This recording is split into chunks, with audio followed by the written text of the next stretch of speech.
श्रीमत्कुञ्ज विहारणे नमः। ॐ नमः परमहंसास्वादित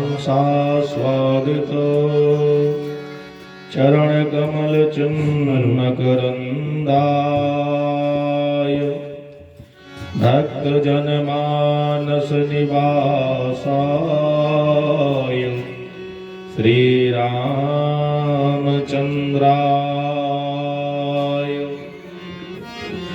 वागीशायस्य वदने लक्ष्मी हृदयं तिष्ठति। श्री राधे श्री राधे हृदये संवितो तं नरसिंहमहं भजे। विश्वसर्ग विसर्गादि नवलक्षणलक्षितम् श्रीकृष्णाख्यं परमधामं जगद्धामं नमामि तम्।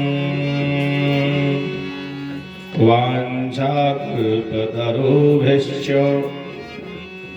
कृपासिन्धुभ्येव च पतितानां पावनेभ्यो श्रीवैष्णवेभ्यो नमो नमः। प्रह्लाद नारद पराशर पुण्डरीक व्यासाम्बरीश शुक शौनक भीष्मदाल्भ्यान्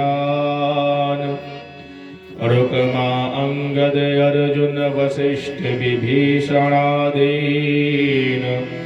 एतानहं परम भागवतान् स्मरामि। भक्ति भक्त भगवंत गुरु चतुर्नाम बपुएक इनके पद वंदन किए नासहि विघ्न अनेक। चार जुगन में भक्त जे तिनके पद की धूल सर्वस सिर धर राखियो मेरी जीवन मूल। काहो केवल जोग यज्ञ कुल करनी के आस भक्त नाम माला अगर उर्वसो नारायण दास। भक्ति भक्त भगवंत गुरु चतुर्नाम बपुएक इनके पद वंदन किए नासहि विघ्न अनेक। ब्रज चौरासी साहिते तुम्हें चार जुगन में भक्त जे इनके पद की धूल सर्वस सिर धर राखियो मेरी जीवन मूल। ब्रज चौरासी कोस में चार ग्राम निज धाम वृंदावन और मधुपुरी बरसानो नंदग्राम। वृंदावन सोवन नहीं नंदग्राम सो ग्राम। बंसी वट सोवट नहीं श्री राम कृष्ण सो नाम। राधे तो बड़ भागनी कौन तपस्या कीन। तीन लोक तारनो तरन सो तेरे आधीन। वृंदावन के वृक्ष को मर्म न जाने कोई। डाल डाल और बात बात पर राधे राधे होए। मुक्ति कहे गोपाल से मेरे मुक्ति बताए। जा रज उड़ रज मस्तक लगे मुक्ति मुक्त है जाए। जा ब्रज रज मस्तक लगे मुक्ति मुक्त है जाए। बोले भक्तवत्सल भगवान की जय। बाकी बिहारी लाल की जय। राधा रानी सरकार की जय। यमुने महारानी की जय। श्रीमद् भागवत महापुराण की जय। नेपाल राष्ट्र की जय। नमः पार्वती पतये हर हर महादेव। जय जय श्री राधे, जय जय श्री राधे, जय जय श्री राधे श्याम। आइए मन वाणी पवित्र करने के लिए हरि नाम संकीर्तन करें, तत्पश्चात कथा में प्रवेश करें। हो जय जय राधा रमण हरि बोल, जय जय राधा रमण हरि बोल, जय जय राधा रमण हरि बोल, जय जय राधा रमण हरि बोल। भाव से ओ जय जय राधा रमण हरि बोल, जय जय राधा रमण हरि बोल, जय जय राधा रमण हरि बोल, जय जय राधा रमण हरि बोल। हरि बोल हरि बोल हरि बोल, हरि बोल हरि बोल हरि बोल, हरि बोल हरि बोल हरि बोल, हरि बोल हरि बोल हरि बोल। जय जय राधा रमण हरि बोल, जय जय राधा रमण हरि बोल, जय जय राधा रमण हरि बोल, जय जय राधा रमण हरि बोल। हरि बोल। जय जय राधा रमण हरि बोल, जय जय राधा रमण हरि बोल। हरि बोल हरि बोल हरि बोल हरि बोल, हरि बोल हरि बोल हरि बोल हरि बोल। हरि बोल हरि बोल हरि बोल हरि बोल, हरि बोल हरि बोल हरि बोल, हरि बोल हरि बोल हरि बोल, हरि बोल हरि बोल हरि बोल हरि बोल हरि बोल हरि बोल। जय जय राधा रमण हरि बोल, जय जय राधा रमण हरि बोल, जय जय राधा रमण हरि बोल, जय जय राधा रमण हरि बोल। सब द्वारन को छोड़कर अब आया तेरी द्वार, सब गालन को छोड़ के आया तेरी द्वार। हे कृष्ण भानु की लाडली एक मोरी और निहार, प्रेम से भाव के लाडली एक मेरी और निहार। जय जय राधा रमण हरि बोल, जय जय राधा रमण हरि बोल, जय जय राधा रमण हरि बोल, जय जय राधा रमण हरि बोल। हरि बोल हरि बोल हरि बोल, हरि बोल हरि बोल हरि बोल, हरि बोल हरि बोल हरि बोल, हरि बोल हरि बोल हरि बोल। जय जय राधा रमण हरि बोल, जय जय राधा रमण हरि बोल, जय जय राधा रमण हरि बोल, जय जय राधा रमण हरि बोल। हरि बोल हरि बोल हरि बोल, हरि बोल हरि बोल हरि बोल, हरि बोल हरि बोल हरि बोल, हरि बोल हरि बोल हरि बोल। जय जय राधा रमण हरि बोल, जय जय राधा रमण हरि बोल, जय जय राधा रमण हरि बोल, जय जय राधा रमण हरि बोल, जय जय राधा रमण हरि बोल, जय जय राधा रमण हरि बोल, जय जय राधा रमण हरि बोल।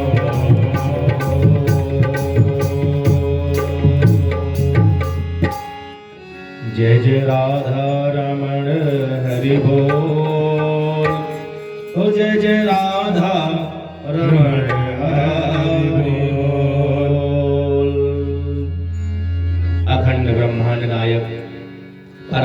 ब्रह्म नंद नंदन यशोदा नंदन श्री विश्वान लाडली की महती कृपा करुणा से आज नेपाल राष्ट्र में सप्तारी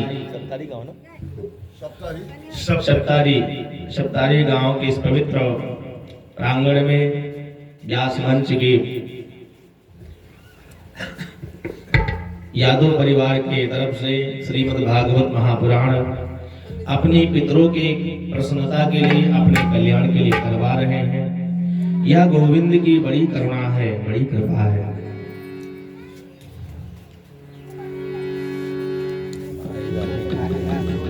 नहीं आया वो पहना अभी पहना दो।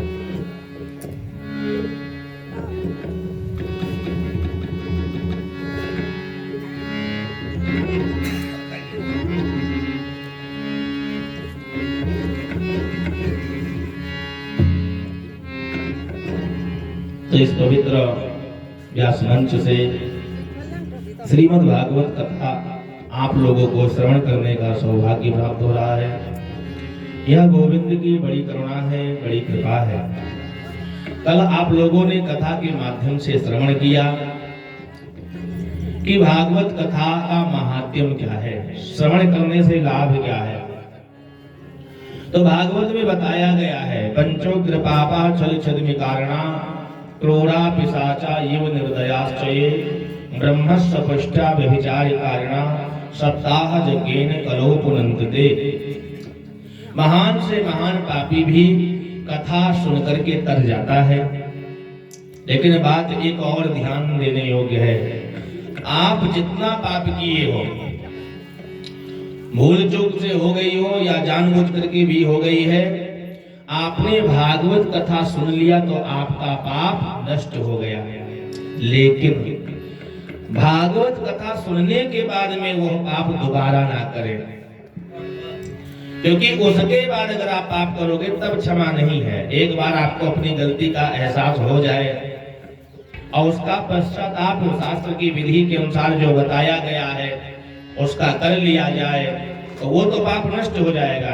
लेकिन दोबारा जब पाप करोगे तो वो अपराध माना जाएगा। अपराध जो होता है वो क्षमा नहीं होता, उसको दंड मिलता है। इसलिए कथा श्रवण करने के बाद अगर आपकी बुद्धि निर्मल हो जाए, आपका जीवन पवित्र हो जाए, आप भविष्य में कोई अपराध ना करें, तब तो भागवत कथा सुनना सुलभ है। और भागवत कथा करने के बाद में, सुनने के बाद में भी जीवन में नहीं उतारा तो कथा सुनने का कोई लाभ नहीं है। इसलिए कथा सुनो, बुराइयों को यहीं छोड़ जाओ, अच्छाइयों को ग्रहण कर लो।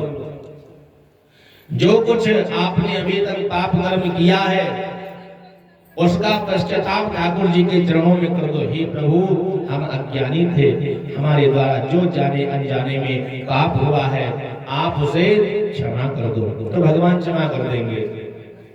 लेकिन जानबूझ करके अगर कोई पाप करता है तब भगवान क्षमा नहीं करते, तब उसे दंड मिलता है। तो धुंधकारी जैसा महान पापी भी भागवत कथा श्रवण करके तर गया। ये कथा आप लोगों ने कल सुना है। आज हम श्रीमद् भागवत में प्रवेश करेंगे। अभी तक केवल महात्म्य सुना है, भागवत में प्रवेश करेंगे। श्रीमद् भागवत महापुराणम प्रथम स्कंधः प्रथमोत्सवः किं श्रेयः शास्त्रसारः स्वावतार प्रयोजनम् किं कर्म के अवतारश्च धर्मः कं शरणं गतः इत्येतेषु तमुद्दिश्य षड्प्रश्ना मुनिभिर्गतः। ये कथा कहाँ हो रही है? ये कथा हो रही नैमिषारण्य में। कहाँ हो रही है? नैमिषारण्य। कोई गया नैमिषारण्य? जो गया हाथ खड़ा करे। नैमिषारण्य बहुत पास में है, पास तो नहीं है, दूर है। यहाँ से जाएंगे गोरखपुर। कहाँ जाएंगे? गोरखपुर। गोरखपुर तो गए होंगे? गोरखपुर से जाएंगे लखनऊ, और लखनऊ के पास एक जिला जिसका नाम है सीतापुर, और उसी सीतापुर में नैमिषारण है। वहीं पे सारे पुराण, जितने भी पुराण है, सबका प्रवचन सूत जी ने वहीं किया है। और वेद व्यास जी की आज भी गद्दी है जहां पे बैठ करके 18 पुराणों की रचना किया था, उसका नाम है व्यास गद्दी। त्रेता युग में उसी नैमिषारण्य में मनु शतरूपा ने तपस्या किया था, तब भगवान श्री राम का दर्शन हुआ था, पुत्र बन के आए थे। वो मनु शतरूपा आश्रम भी वही है। भगवान का जो मनोमय चक्र है, भैया कम मत करो, आपके कारण आवाज खिंच जाती है। जैसा चल रहा उसको चलने दो, ज्यादा बढ़ाना घटाना करोगे तो गड़बड़ हो जाएगा। बोले भक्तवत्सल भगवान की। देखो आवाज आ रही है। तो महाराज नैमिषारण आज भी वहां पे चक्र तीर्थ है। अब यहाँ प्रश्न उठा, नैमिषारण की उत्पत्ति कैसे हुई? किसी को मालूम है नैमिषारण कैसे आया, क्यों नाम पड़ा नैमिषारण का?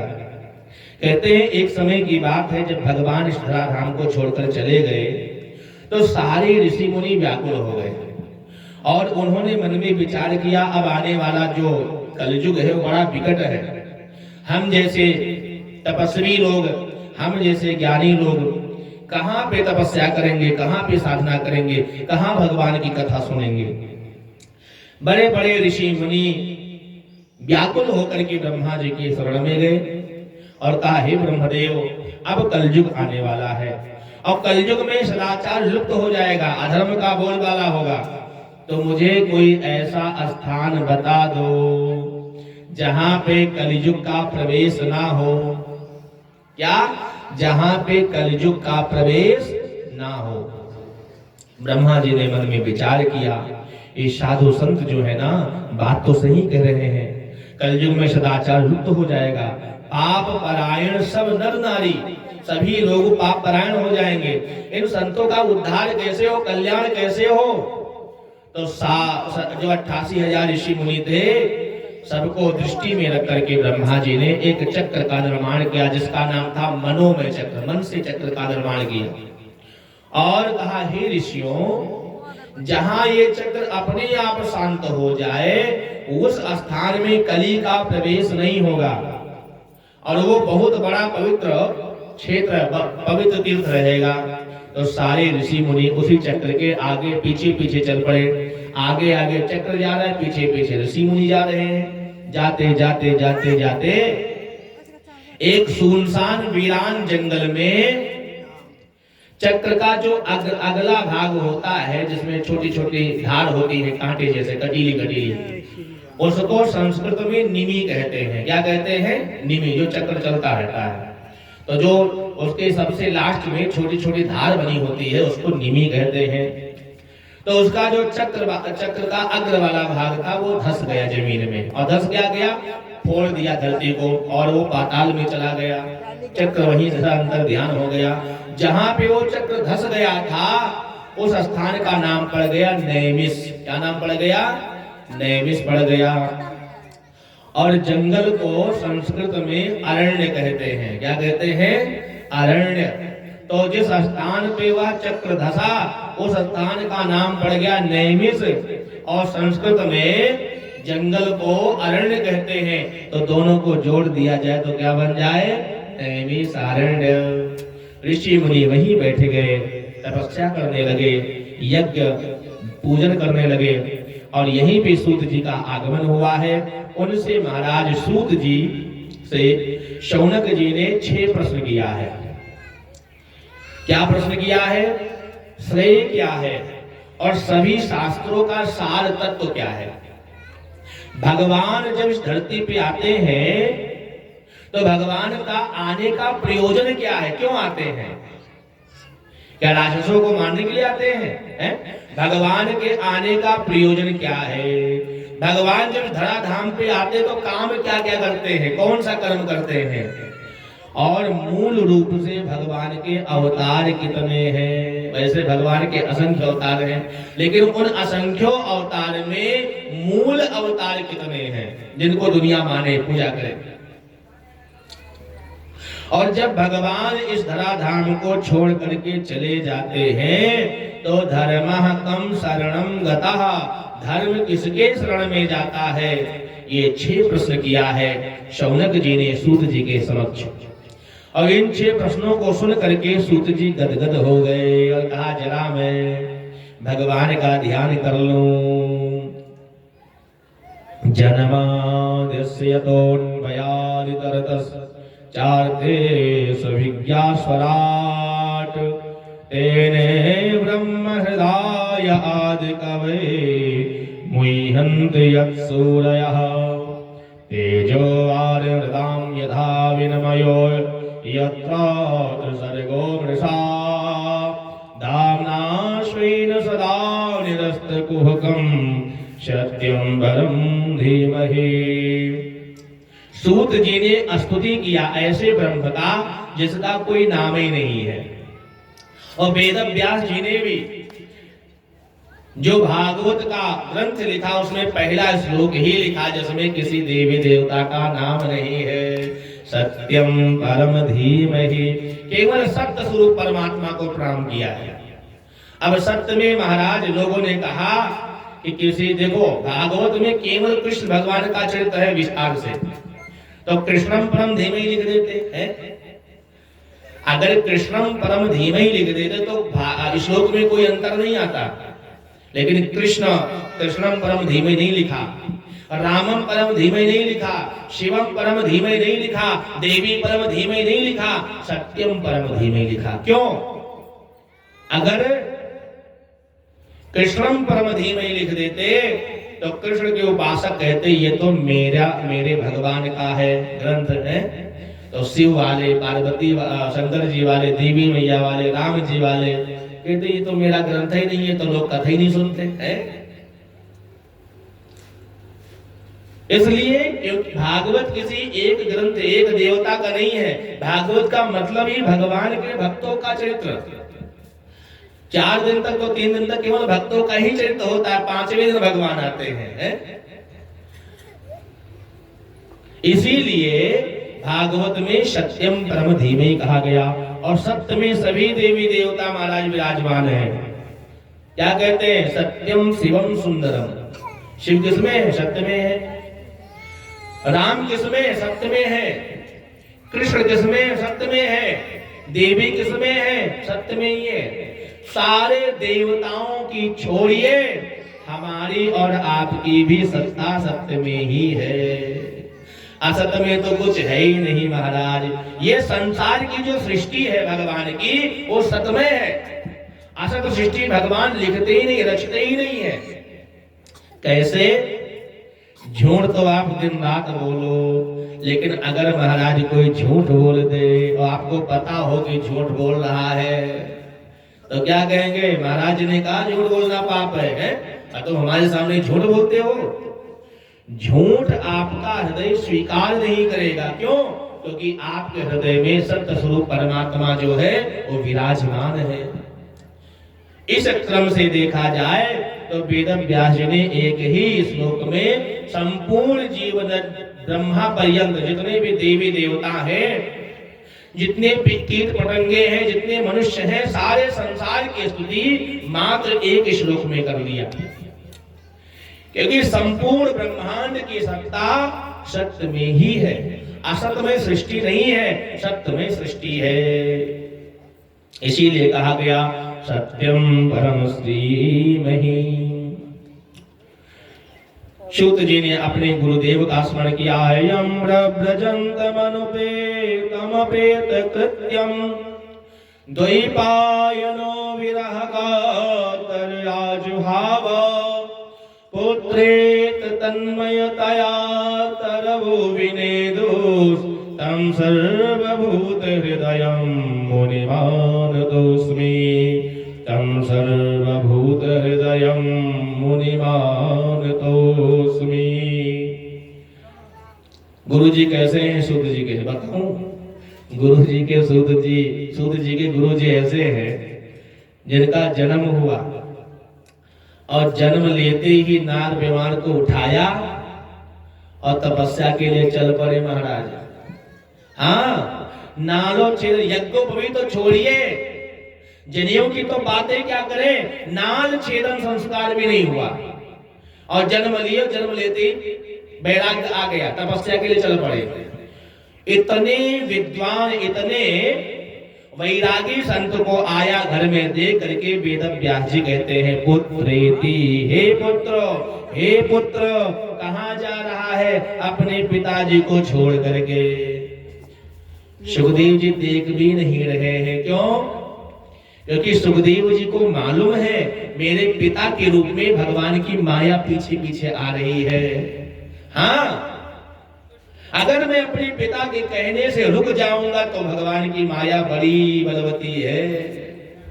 इसलिए सुखदेव जी तो देख नहीं रहे अपने पिता को, और व्यास जी बेटा बेटा बेटा, पुत्र पुत्र कहाँ जा रहा है, कहाँ जा रहा है करते हुए जा रहे हैं। तो महाराज बेटे ने तो उत्तर नहीं दिया, लेकिन वृक्षों ने उत्तर दिया। वृक्षाः उत्तरम ददातु, और वृक्षों ने कहा सुकोहम सुकोहम सुकोहम। हे व्यास जी प्लीज कम हियर, हे व्यास जी यहाँ आओ। वृक्षों के पास में व्यास जी पहुंच गए। तो यहाँ पे बड़ा विचित्र घटना है। श्रीधरी टीका में और बंसीधरी में छोटा सा इतिहास दृष्टांत बताया है। वैसे राममूर्ति जी ने भी लिखा है, भागवत की जो टीका है संस्कृत वाली राममूर्ति, तो राममूर्ति जी ने भी ये इतिहास को लिखा है, एक छोटा सा दृष्टांत। और जड़ ने चैतन्य को फटकारा। जड़, पेड़ पौधे कौन है? जड़ है, बोलते नहीं है ना। पेड़ पौधे बोलते हैं? बताओ, नहीं बोलते हैं। लेकिन सुखदेव के प्रभाव से, सुखदेव भगवान कौन है? साक्षात कृष्ण भगवान की लीला सुख है। इसलिए सबके हृदय में रहने वाले सुखदेव जी के लिए वृक्षों ने कहा सुकोहम सुकोहम सुकोहम। हे व्यास जी तुम किनको बेटा बेटा बेटा करते हुए जा रहे हो? क्या तुम्हारे पास ज्ञान है? तुमसे अच्छे तो हम ही हैं। व्यास जी ने कहा हमसे अच्छे आप लोग हैं? कैसे? कहा देखो, त्याग की बात सुननी है तो मुझसे सीखो, त्याग की बात सीखनी है तो हमसे सीखो। कोई हमारे ऊपर डंडा फेंकता है, बदले में उसको हम फल देते हैं। कोई हमारे ऊपर ढेला फेंकता है, पत्थर फेंकता है, बदले में मैं उनको फल देता हूं। मेरे हजारों पत्ते टूटते हैं, मेरे हजारों पुष्प टूटते हैं, मुझे तनिक शोक नहीं होता है। अब तुम एक ही बेटा के लिए बेटा बेटा बेटा करते जा रहे हो, क्या तुम्हें ज्ञान है? धिक्कार लगाया, हमारा फटकार लगाई है। वृक्षों ने फटकार दिया महाराज व्यास जी को। हाँ, वृक्षों ने फटकार दिया। अब तो महाराज व्यास जी की सिक्की पिक्की गुम हो गई। अरे ये तो जड़ हमको फटकार रहा है। फिर एक इतिहास में आया, कहा देखो एक समय की बात है, एक पुरुष, एक नौजवान पुरुष किसी वैश्या से प्रेम करता था। क्या करता था? प्रेम करता था। अब वैश्याओं के पास जाने के लिए धन की जरूरत होती है, बिना पैसे के लिए वैश्या तो लीजिएगी नहीं। वो बेचारा बहुत प्रेम करता था, घर से जितना माल बनता था, सोना चांदी हीरे मोती बैंक बैलेंस सब ले जा करके वहां पे रहता था। घर का सारा कुछ महाराज बेच डाला, कुछ भी नहीं बचा। तो एक बार पुनः खाली हाथ पहुंच गया और कहा देवी मैं तुमसे बहुत प्रेम करता हूँ। उस वैश्य ने कहा कुछ लाया वाया है कि ऐसे आ गया? कहा देवी सबको तो तुम्ही को दे दिया मैं। तो कहा देखो दे दिया तो तुमको सुख नहीं मिला, यहाँ तो जब पैसा हो तब आओ वरना मत आओ। उसने कहा देखो देवी हम तुमसे प्रेम करते हैं। अब तो महाराज उस वैश्या को क्रोध आ गया, ये प्रेम करते हो खाली हाथ आकर के? एक लात मार दिया महाराज, खींच के एक लात मारा। क्या किया? अब ऐसे लोग इसी लायक होते ही हैं, उनको लाते ही चाहिए। उस वैश्या ने खींच के एक लात मारा। और जब लात मारा महाराज तो वो खिड़की से टकराया। खिड़की में लोहा लगा नहीं था, केवल कांच की खिड़की थी। वो महाराज कांच टूट गया और वो व्यक्ति खिड़की के बाहर से, और खिड़की के नीचे नाला बह रहा था, मलमूत्र का नाला, उसी में जाकर के गिर गया। अब बताओ महाराज, खिड़की से कहां गिरा? नाले में गिरा, जहां पे गंदगी भरी है। अब वो खड़बड़ खड़बड़ होते हुए नाले में बहता डूबता। संयोग की बात है वो नाला गंगा जी में लगा था। किस में लगा था? गंगा जी में लगा था। तो नाले में गिरा तो क्या हो गया? आप पवित्र हो गया। लेकिन गंगा जी में पहुंच गया वो तो क्या हो गया बताओ? पवित्र हो गया। उसको तैरना आता था, बाकी तो सब नहीं आता था, लेकिन उसको तैरना आता था। जैसे गंगा जी में पहुंचा वो तैरना प्रारंभ कर दिया। क्या कर दिया? तैरना प्रारंभ कर दिया। उस वैश्या ने देखा, अरे इसको तो तैरना आता है और हमें तैरना नहीं आता है। अब वो वैश्या पुनः कह रही है, हे प्राण वल्लभ, यहाँ आओ, मैं तुमसे प्रेम करूंगी। वेदव्यास जी से वृक्ष पूछ रहे हैं, वेदव्यास जी ये बताओ, क्या उस पुरुष को उस वैश्या के पास जाना चाहिए जिसने लात मार के भगाया है? आप लोग बताओ, जाना चाहिए? नहीं जाना चाहिए। सब लोग यही कहते ना, नहीं जाना चाहिए। भाई लात मार के भगाया, फिर बुला रही है तो क्यों जाए? व्यास जी ने भी यही कहा, नहीं जाना चाहिए, बिल्कुल नहीं जाना चाहिए। तो वृक्षों ने कहा, जब आपके बेटा ने माया रूपी वैश्या को छोड़ करके मलमूत्र के भांड से बाहर निकल करके भगवत प्राप्ति के लिए जा रहा है, तो आप क्यों बेटा बेटा बेटा करते जा रहे हो? ये कथा किसी और के ऊपर नहीं सुनाया, व्यास जी के ऊपर सुना रहा था वो वृक्ष। जाओ तुम अपने घर, ये भगवान सर्वभूत हृदय है, भगवत प्राप्ति के लिए आगे निकले हैं। आगे जब चले महाराज तो देखा कुछ गंधर्व की स्त्रियां स्नान कर रही थी नग्न होकर के। और जब सुखदेव जी गए तो वहां लोग पानी पीते स्नान करते रही। और जैसे व्यास जी पहुंचे हैं तो सभी स्त्रियों ने झट से अपना कपड़ा पहन लिया है, लज्जित होकर के बाहर निकल गई। व्यास जी ने कहा, हे देवी, मैं तुम्हारे दादा की उम्र का हूं और तुमको मुझसे लज्जा आ रही है। मेरा बेटा नौजवान 16 साल का है, ये अभी गया है पानी पी करके, और तुमको लज्जा नहीं आई? तुम लोग जो कि तो बढ़िया खेलते रही, स्नान करती रही। उन गंधर्वियों ने कहा, हे वेदव्यास जी, तुम्हारे बेटे को तो यही पता नहीं है स्त्री कौन है पुरुष कौन है। क्या? तुम्हारे बेटे को यही पता नहीं है कि स्त्री कौन है पुरुष कौन है। जब व्यक्ति को यही मालूम ना हो कि स्त्री कौन है पुरुष कौन है, तो भैया चाहे कपड़ा पहन के रहो चाहे बिना कपड़ा पहने रहो, उसके लिए कोई फर्क नहीं पड़ता। लेकिन हे व्यास जी, आपको विवेक है, आपको पता है ये स्त्री है, ये पुरुष है, ये बालक है, ये वृद्ध है, ये जड़ है, ये चैतन्य है, आपको पता है, इसलिए आपके लिए हमको लज्जा करनी पड़ रही है। अब भैया जन्म लेते बालक को थोड़े पता होता कि स्त्री कौन है पुरुष कौन है? जब मैया बताती है ये तुम्हारे पिताजी हैं, 6 महीना तो बालक को कुछ पता ही नहीं चलता है। मैया बताती है तुम्हारे पिताजी हैं, तुम्हारे भैया है, तुम्हारी मौसी है, तुम्हारे ताऊ जी हैं, ये तुम्हारे मामा जी, तुम्हारे नाना जी हैं, तुम्हारे दादाजी हैं। तब वो 1-2 साल में कहीं धीरे धीरे विवेक आता है, तब जानता है। तो सुखदेव जी जन्मे तो लिए, उनको क्या पता स्त्री कौन है पुरुष कौन है? वो तो नाग विवाह लपेटा चल दिए।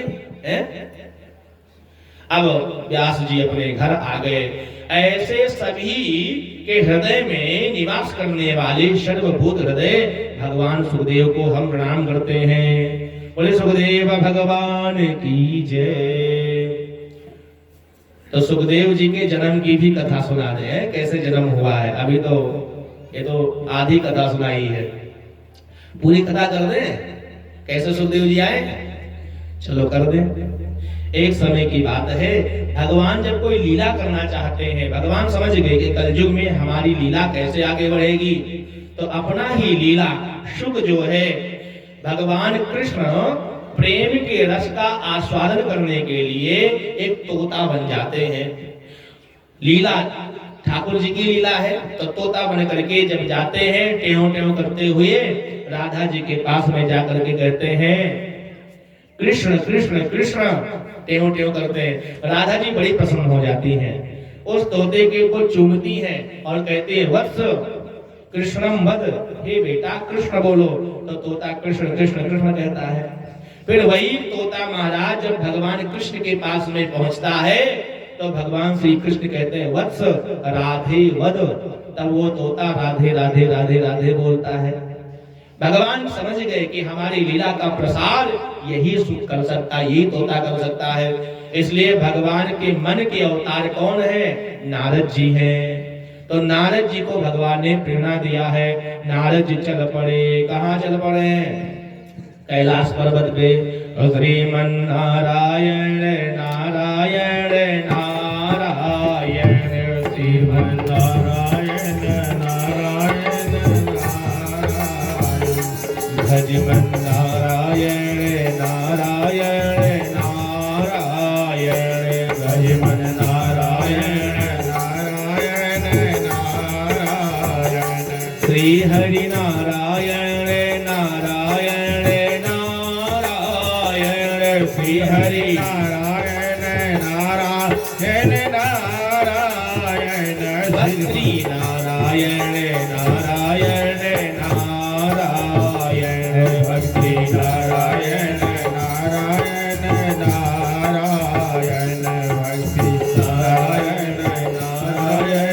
नारायण। जो नारायण नाम लेत है, जो नारायण नाम लियत है, जो नारायण नाम लेत है, जो नारायण नाम लियत है, पाप रे उसका तारायण, हाँ पाप रे उसका पारायण, श्रीमन नारायण नारायण नारायण, श्रीमन नारायण नारायण नारायण, श्रीमन नारायण नारायण नारायण, श्रीमन नारायण नारायण नारायण, श्रीमन नारायण नारायण नारायण, श्रीमन नारायण नारायण नारायण, श्रीमन नारायण नारायण नारायण। नारद जी पहुंच गए भोले बाबा के पास। हाँ, और जा करके कहा नारायण नारायण। भोले बाबा समाधि में बैठे थे और देखा महाराज पार्वती मैया अपने गुरु को देखकर बड़ी प्रसन्न हो गई। हाँ, हमारे गुरु जी आ गए।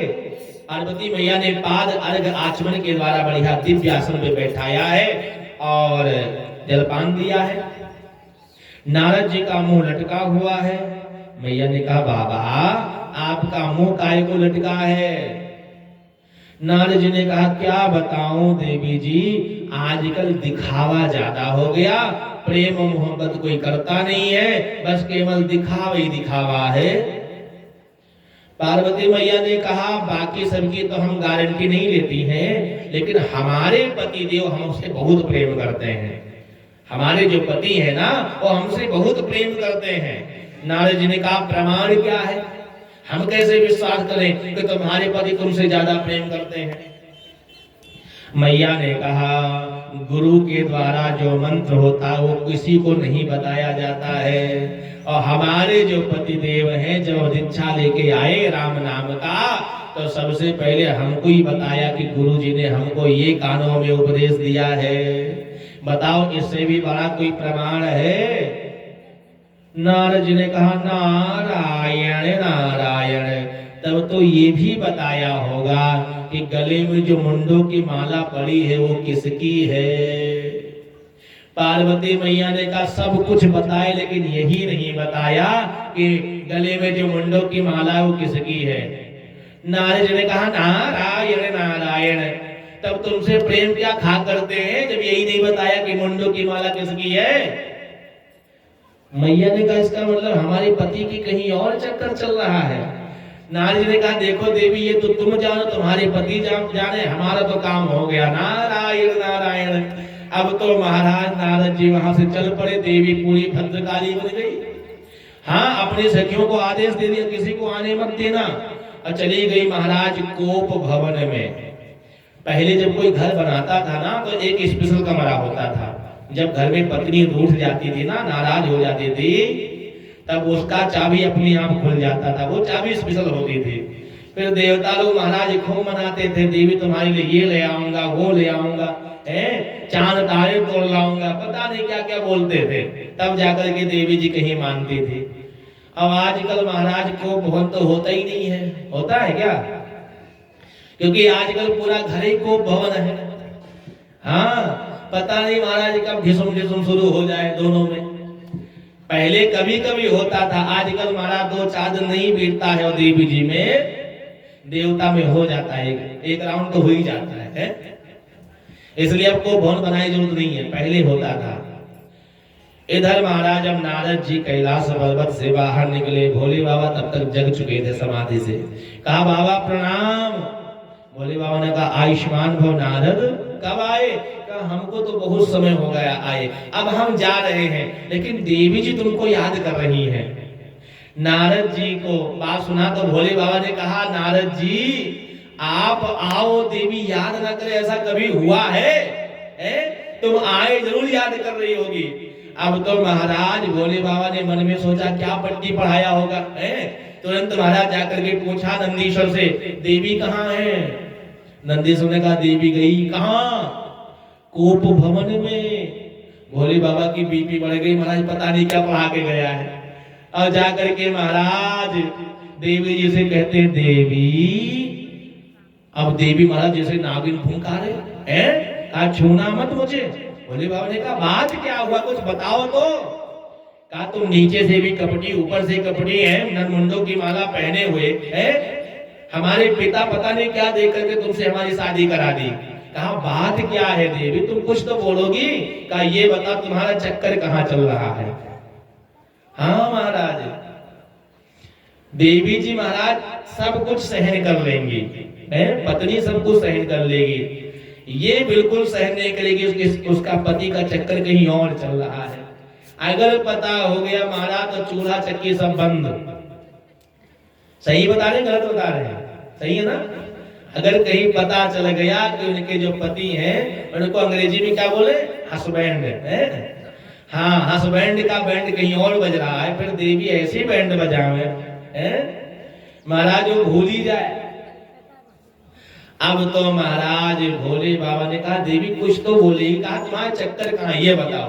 भोले बाबा ने कहा ये बताओ देवी, हमारे रूप देख करके, अरे हमारा रूप छोड़िए, हमारा एक गण ही कहीं पहुंच जाए तो पूरा पंडाल खाली हो जाता है। हाँ बाबा के गण वैसे तो बहुत है, लेकिन एक तो ये वाला गण है, क्या बोलते हैं को, काला काला भुजंगा नाग देवता। अगर आ जाए मंच पे तो कोई बैठेगा कथा सुनने के लिए? कोई बैठेगा? और दूसरा महाराज वो वाला होता है, जानते ना, कांटा मारने वाला, आपको क्या बोले, बिच्छू। अब बिच्छू आ जाए तो कोई कथा सुनने बैठेगा? भोले बाबा कहते हमारे गण ही ऐसे हैं, उनके आने से सब लोग पंडाल खाली कर देते हैं। तो जब हमारे गण को कोई पसंद नहीं करता तो हमको कौन पसंद करेगा? मैया ने कहा अगर तुम सचमुच हमारे प्रति हमसे प्रेम करते हो तो ये बताओ, ये जो मुंडों की माला तुम पहने हुए हो, ये मुंडों की माला किसकी है? भोले बाबा ने कहा देवी सब कुछ पूछो, यही मत पूछो ये मुंडों की माला किसकी है। मैया ने कहा तुमको बताना पड़ेगा, वरना आज जानते हो ना क्या होगा, मैं चली जाऊंगी। कहाँ? हाँ, जब देवी जी नाराज हुए तो ये कई बात कहती हैं, मैं चली जाऊंगी। कहाँ जाएंगी? चलो भैया देवी के लिए तो जाने का स्थान है, मई के चली जाती हैं, लेकिन बेचारे पति कहाँ चले जाए नाराज हो तो, उनका कोई घर है स्पेशल? देवी जी नाराज हुए तो चली जाएंगे मई के। उनका भी कुछ होना चाहिए, वैकल्पिक रास्ता तो होना ही चाहिए। बोले भक्त वत्सल भगवान की। मैया ने कहा या तो बताओ या तो मैं। अपना झोला झंकारा सब बिल्कुल पैक रखा महाराज। बोले बाबा ने मन में सोचा या को बताना ही पड़ेगा। हाँ देखो, 3 ऐसे हट हैं जिनके आगे दुनिया झुक जाती है, बाल हट, राज हट और स्त्री हट। बालक को अगर कोई मोबाइल, आजकल तो बच्चे पेट से ही सीख के आ रहे हैं मोबाइल। हाँ बच्चा मोबाइल देख रहा है, छीन लो, फिर देखो महाराज कैसा तांडव करेगा। हाथ पांव नाक खुद सब चलने लगेगा अगर उसकी लत पड़ी हुई है। हाँ मोबाइल नहीं छोड़ेगा, बाकी जो मांगोगे दे देगा। बच्चे को कोई खिलौना पसंद आ जाए, रात दिन कर देगा जब तक वो खिलौना पाना जावे। ऐसे महाराज सरकार है, गवर्नमेंट ने जो कानून पास कर दिया, जो निर्णय दे दिया, जो कानून बन गया, उसको मानना ही पड़ेगा। हाँ लेकिन जनता के आगे झुक भी जाती है, कानून बनाया था, फेसबुक, व्हाट्सएप, ट्विटर, यूट्यूब सब बंद। जान दो क्या हुआ नेपाल में? नेपाल के लोग ही झुका सकते हैं। बोले भक्त वत्सल भगवान की। हाँ उनको पता नहीं था, वो जानते थे केवल हल्ला इंडिया वाले जैसे ही है, हल्ला उल्ला बचा के छोड़ देंगे। अरे नेपाली है महाराज। हाँ नेपाल के आगे तो, जनता के आगे तो प्रधानमंत्री, राष्ट्रपति सब लोग झुक गए। सारा बहाल 24 आवर कर दिया। यही तो हुआ था ना। और महंगाई पहले चल रही थी, जनता में आक्रोश पहले से था भरा। अब वो बवंडर बन के सीधा महाराज अटैक कर दिया, चाहे प्रधानमंत्री हो। हाँ एक मुझे बात अच्छा लगा, सुप्रीम कोर्ट को जो फूंका गया वो काम अच्छा था, क्योंकि सबसे ज्यादा भ्रष्टाचार वहीं होता है। आप तारीख लेने जाओगे तो भी नीचे बैठा, जज के नीचे बैठा पेशकार बिना पैसा लिए तारीख ही नहीं देगा। जहां जज के सामने, जज कहते हैं बहुत ईमानदार होते, जज के सामने ही महाराज घूस ले रहा है और कहते हैं जज ईमानदार होता है। क्या उस पेशकार को सैलरी नहीं मिलती है? मिलती है, फिर भी वो महाराज लेता है, बिना लिए आपका डेट नहीं बढ़ाएगा है? तो इस मामले में तो हम नेपाल के जितने भी हिंदू हैं, जो भी नेपाल वासी हैं, सबको धन्यवाद देते हैं। और हम ये अपेक्षा करते हैं कि भारत की जनता के हैं, जो भारत में जनता है वो भी नेपाल जैसा बने, कि अगर कोई उल्टा सीधा निर्णय ले तो सड़कों पे आ जाए। बोले भक्त वत्सल भगवान की। जब महाराज, और तीसरा हट है देवी जी का, अगर कोई चीज पसंद आ जाए तो 24 आवर, जब तक मिल नहीं जाएगा तब तक महाराज रात दिन कर देंगे। फलाने की देखो तकनीक बड़ी अच्छी है। हाँ उनसे एक रत्ती ज्यादा होना चाहिए, कम तो होना नहीं चाहिए। फिर खाते बैठते सोते जगते 24 घंटा वही रट लगाए रहेगी। अब उस समय जो जो कहोगे बनाने के लिए फटाफट बना देगी, महाराज पैर भी दबा देगी। हाँ और जैसे महाराज उसका मनोरथ सिद्ध हो गया, जैसे आपने नथनी लेकर आगे दे दिया, फिर जैसे महाराज फिर भाव बदल जाएगा, तुरंत बदल जाएगा महाराज। फिर तो ऐसे देखेंगे मानो खाए जाएगी। हाँ तो महाराज जब 3 हट ऐसे हैं जिसके आगे दुनिया झुकती है, और यहाँ देवी जी का ही तो हट है, स्त्री हट है। नहीं मानी महाराज। भोले बाबा ने कहा देवी तू जिद करती है ना, सुन ले कान खोल करके, ये मुंडों की माला किसी और की नहीं है, तुम्हारे ही मुंडों की माला है। तुम इतने बार जन्म ले चुकी हो, मैं तुमसे इतना प्रेम करता हूँ, जब तुम मर जाते तो तुम्हारी मुंडी काट के माला बना देता हूँ। हाँ मैया ने कहा पहले तो तुम कपटी थे, अब तुम महाकपटी हो। अरे हम मरती रहती हैं, जन्मती रहती हैं, और तुम नहीं मरते हो क्या? तुम्हारा मृत्यु नहीं होता है। भोले बाबा ने कहा देवी मैंने अमर कथा सुन लिया है, इसलिए मैं अमर हो गया हूँ। तुमने अमर कथा नहीं सुना है, इसलिए तुम अमर नहीं हुई हो। मैया ने कहा हमें भी सुना दो नाथ। कहा ऐसे नहीं सुनाऊंगा, ये कथा का प्रभाव है, जो कोई कथा सुन लेगा उसका शरीर अमर हो जाएगा। तो यहाँ तो कैलाश में बहुत से मेरे गण हैं, भूत प्रेत पिशाच डाकिनी साकिनी नंदीश्वर सिंगी भृंगी वीरभद्र सब लोग हैं। और जो जो सुनेंगे सब अमर हो जाएंगे। इसलिए कैलाश में कथा नहीं सुनाएंगे, चलो मेरे साथ। कहा जम्मू कश्मीर में एक सुरम्य बढ़िया दिव्य गुफा में चलो, जिसको आजकल लोग अमरनाथ कहते हैं। कहा चलो वहीं पे, और वहीं पे एकांत में सुनाएंगे तुम्हें। लेकर के भोले बाबा गए हैं। कहा देवी जाकर के देखाओ कोई है तो नहीं। उसी समय भगवान ने लीला किया है, गोलोक से तोते का अंडा फेंक दिया और वह अंडा आया है पर्वत की गुफा में, टूट गया। टूटा हुआ अंडा को देख करके मैया ने जाकर कह दिया महाराज कोई नहीं है, बिल्कुल सुनसान है, कुछ भी नहीं है। भोले बाबा ने कहा हमें कैसे पता चलेगा कि तुम कथा सुन रही हो, क्योंकि हम भाव में भरकर, भाव विभोर होकर के अपनी अंतरात्मा से कथा करते हैं और आंख बंद करके कथा करते हैं। तो पार्वती मैया ने कहा आप आंख बंद करके कथा सुनती करते हो ना, तो मैं हुंकारी भरती रहूंगी, इससे तुमको पता चलेगा कि हाँ मैं कथा सुन रही हूँ। भोले बाबा आंख बंद करके भागवत कथा प्रारंभ कर दिया। प्रथम स्कंद, द्वितीय, तृतीय, चतुर्थ, पंचम, षष्टम, अष्टम, नवम स्कंद जैसे भगवान का जन्म आ गया, और जन्म के बाद जैसे भगवान लीला करने लगे, लीला के बाद भगवान ने जैसे महाराज अगासुर, बकासुर, पूतना, केसी, व्योमासुर सबको मारा। जब ब्रह्म ज्ञान का उपदेश का समय आया, उसी समय पार्वती मैया को नींद आ गई, खर्राटे मार करके सोने लगी। और कथा के अमृत के प्रभाव से जो टूटा हुआ अंडा था वो जुड़ गया, जुड़ करके चूजा निकल आया, चूजा निकल कर वो बड़ा तोता बन गया। और जैसे देखा पार्वती को खर्राटा मार रही है, नींद आ गया है ना, तो तोता कर रहा है पूरी भागवत हो गई। भोले बाबा ने कहा बोले बाके बिहारी लाल की नींद खुल गई महाराज। पार्वती मैया ने कहा प्रभु ये बताओ वो भगवान ने ब्रह्म ज्ञान का उपदेश में क्या क्या बताया। भोले बाबा ने कहा देवी रामायण पूरी खत्म हो गई, तुमको यही पता नहीं कि सीता का हरण किसने किया है? पूरी भागवत हो गई। क्षमा करना नाथ मुझे नींद आ गई थी। कहा तुम्हें नींद आ गई थी तो हुकारी कौन भर रहा था? भाई हुकारी भर रहा था तभी तो कथा हो रही थी। अब तो भोले बाबा की आंख लाल हो गए। कथा की चोरी किसने किया?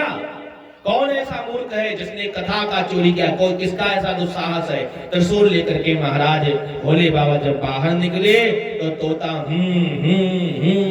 कर रहा है। अब भोले बाबा ने त्रिशूल उठाया तोते को मारने के लिए। तोता टेव टेव टेव टेव करते हुए गया और व्यास की पत्नी स्नान करके बाल सुखाने के लिए आई थी, और जैसे जम्हाई लिया तोता उनके मुख से होकर के पेट में चला गया। भोले बाबा आकर के कहा हे वेद व्यास जी तुम्हारे घर में मेरा चोर है, बाहर निकालो। व्यास जी ने कहा बाबा आप क्या चोर मेरे घर में? ये बताओ कि आपके यहाँ चोरी क्या किया है? कहा मेरे घर में चोरी कथा की किया है। कहा उसका फल क्या है? कहा जो कथा सुन लेगा वो अमर हो जाएगा। तो भोले बाबा से व्यास जी ने कहा जो अमर हो जाएगा क्या उसे आप मार पाओगे? भोले बाबा ने कहा ये तो मैं भूल ही गया था कि सुनने वाला तो अमर हो जाता है। अब मार तो पाएंगे नहीं तो महाराज जाओ। भोले बाबा से व्यास जी ने कहा आप जाइए भजन करिए। अब वो आ गया सो आ गया। आकर के महाराज भोले बाबा उदास हो गए और कहा ऐसे सब लोग कथा सुन सुन करके अमर हो जाएंगे तो सृष्टि का क्रम बिगड़ जाएगा, जन्म मृत्यु का चक्कर जो है वो समाप्त हो जाएगा। इसलिए नियम तो बनाना पड़ेगा। और देवी अब आंख बंद करके कथा नहीं करेंगे, अब आंख खोल के करेंगे। पता नहीं कोई दूसरा टोता आ जाए वो भी सुनकर अमर हो जाए, पता नहीं कोई आदमी ही आ जाए वो सुन के अमर हो जाए।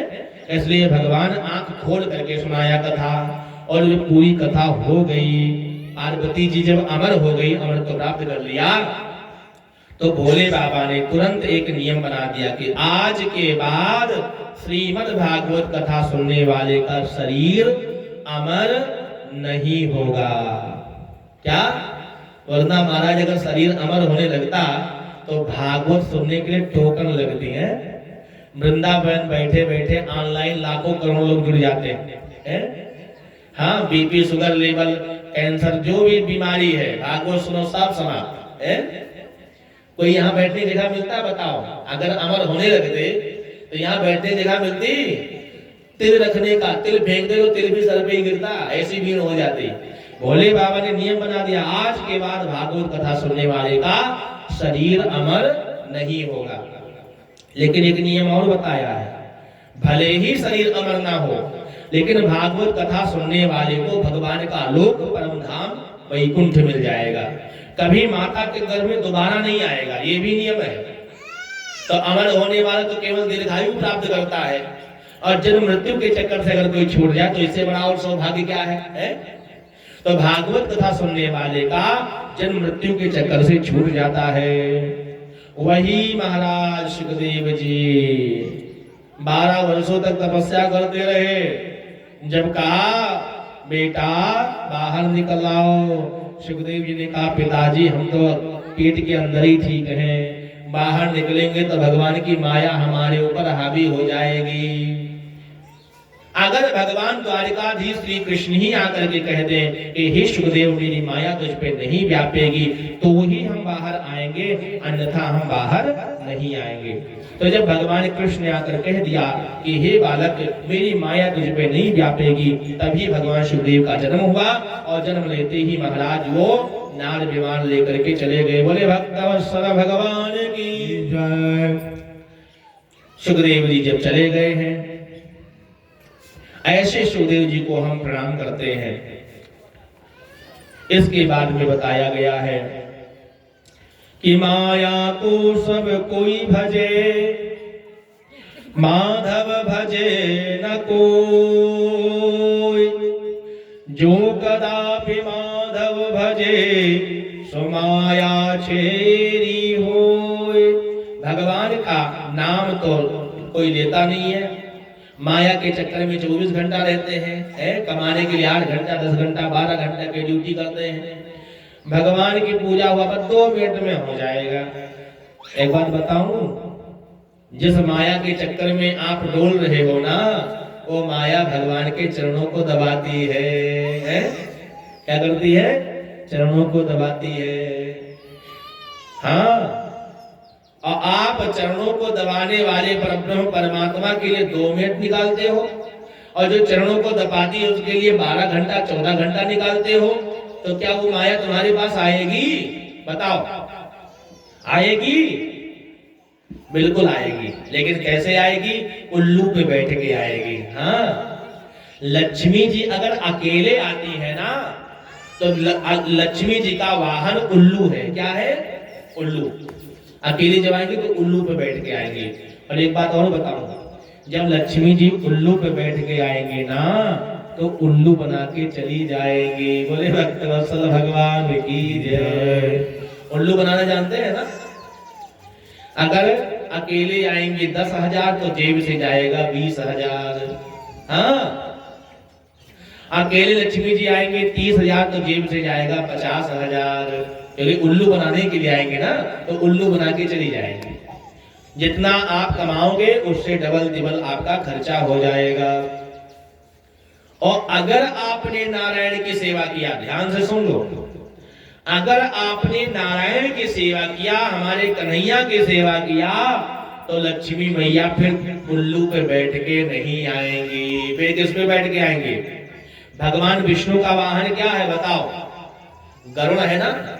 तो लक्ष्मी नारायण गरुड़ पे आते हैं, और गरुड़ एक स्थिर होता है, ऐसा पक्षी होता है जहां बैठ गया बैठ गया। तो जब भगवान लक्ष्मी नारायण के साथ में लक्ष्मी मैया आएगी, तब महाराज आपका जितना भी धन है वो सुरक्षित हो जाएगा। 10,000 कमाओगे तो 2-4 हजार और आ जाएगा, 50,000 कमाओगे तो 1 लाख रुपया और आ जाएगा। मतलब आपके घर में बरकत शुरू हो जाएगी। इसीलिए कहते हैं अकेले मत पूजा करो, दोनों की साथ में पूजा करो, लक्ष्मी नारायण का।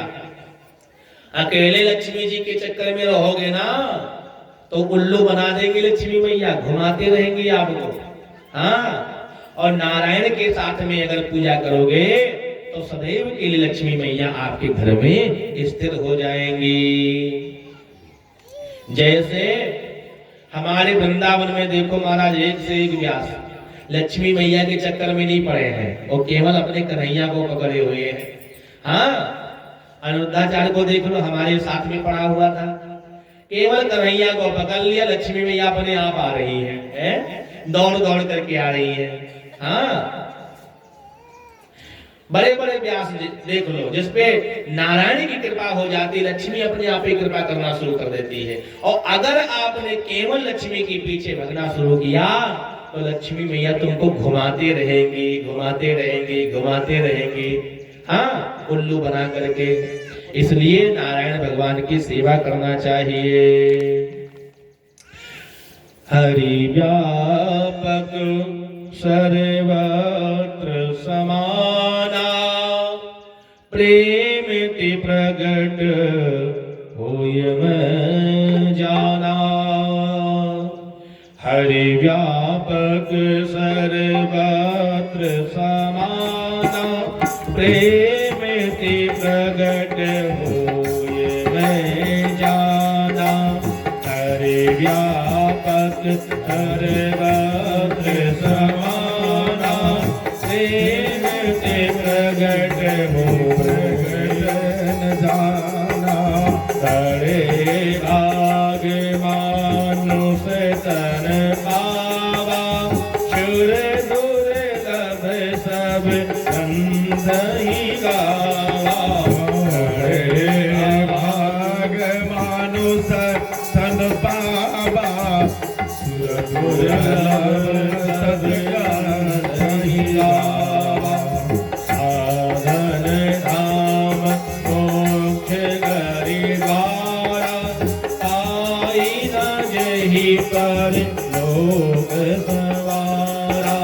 साधन धाम मोक्ष गरीबारा, पाई न जहि पर लोक सवारा। हरि व्यापक सर्वत्र समाना, प्रेम प्रगट होय मैं जाना। तो भगवान कहाँ कहाँ रहते हैं? कहते भगवान हर कण में रहते हैं, हर क्षण में रहते हैं, हर इस संसार के प्रत्येक कण में परमात्मा की सत्ता है। वेद भगवान कहते हैं ईशावास्यमिदं सर्वम अहम ब्रह्मास्मि तत्त्वमसि सर्वम खलमिदं जगत। हर प्राणी के हृदय में आत्मा होती है। क्या क्या होता है? आत्मा। और जब तक शरीर में आत्मा है तभी तक ये शरीर काम करता है। आत्मा निकल गई, शरीर का काम करना बंद। और उसी आत्मा में परमात्मा बैठा है। हाँ, भगवान की अलग नहीं है, भगवान आपके हृदय में बैठे हैं। और भगवान कैसे बैठे हैं? भगवान करते क्या है? तो भगवान दृष्टा है। क्या दृष्टा? भगवान देख रहे हैं। पाप कर रहे हो, पुण्य कर रहे हो, धर्म कर रहे हो, अधर्म कर रहे हो, सारा सीसीटीवी कैमरा भगवान का लगा हुआ है। एक एक सेकंड का, एक एक पल का हिसाब किताब आपका है। हाँ, भगवान दृष्टा है, भगवान देख रहे हैं आपको, और सारा हिसाब किताब आपका फिर होता है। कहां पे? जब जाओगे कहां? यहाँ के बाद भी तो कहीं है, जाना पड़ता ना, वहां हिसाब किताब आपका होगा। जब कोई व्यक्ति अधर्म करने लगता है, अन्याय करने लगता है, तो हृदय के अंदर जो अंतरात्मा अर्थात परमात्मा है वो पहले मना करता है, ये कार्य मत करो, ये पाप है। लेकिन विषयी जो है, विषयी पुरुष जो जीव है, उस जीव को बुद्धि कहते अरे होता है पाप, पुण्य करो काम। हाँ, और फिर वही व्यक्ति को भोगना पड़ता है। कहते हैं जो 6 प्रश्न है उसके उत्तर के बारे में बताया गया है। किम श्रेय, भगवान का सेवन करना, भगवान का ध्यान पूजन करना ही श्रेय है। भगवान के नाम का कीर्तन करना ही श्रेय है। और संपूर्ण शास्त्रों का सार तत्व श्रीमद् भागवत महापुराण है। भगवान की लीला का गुणगान करना, भगवान की कथा का श्रवण करना ही शास्त्रों का सार तत्व है। भगवान के अवतार का प्रयोजन कहते हैं भगवान अपने भक्तों के लिए आते हैं। किसके लिए आते हैं? भक्तों के लिए आते हैं। भगवान किसी को मारने के लिए नहीं आते हैं। भगवान के संकल्प मात्र से सृष्टि की उत्पत्ति होती है। भगवान के संकल्प से सृष्टि का पालन होता है और भगवान के संकल्प से ही सृष्टि का सर्वनाश होता है। जिसके संकल्प मात्र से सृष्टि का पालन पोषण और संहार होता हो, वह क्या दैत्यों को मारने के लिए आएगा? नहीं, भगवान तो अपने भक्तों के लिए आते हैं।